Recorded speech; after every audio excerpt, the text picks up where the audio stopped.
ইজা কিমাতুস সালাতু ফালা তাতুহা তাসআউন ওয়া আতুহা তামশাউন আলাইকুম বিসাকিনা ফামা আদরাকতুম ফাসাল্লু ওয়া মা ফাতাকুম ফাতিমু।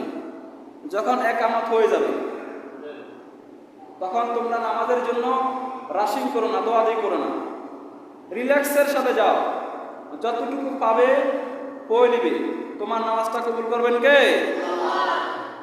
অনেক মুসল্লি আছে দেখবেন নামাজের সময় দোয়াদি করে, হয়তো মাগরিবের নামাজে ইমাম সাহেব ধরেছে অদ্দোহা অথবা তাকাসুর অথবা আলামতারা, আর ভাবছে হুজুরতে এই মাত্র নামাজ শেষ করে ফেলবে, আমাকে রাকাত ধরতে হবে।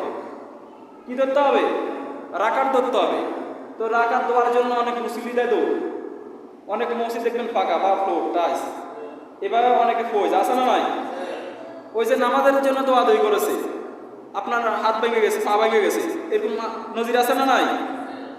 কারণ বিশ্বনবীর সুন্নাহ মানে নাই, আল্লাহর হাবিব সাল্লাল্লাহু আলাইহি সাল্লামের সুন্নাহ ফলো করে নাই, এই জন্য বিপদ, ঠিক কি না?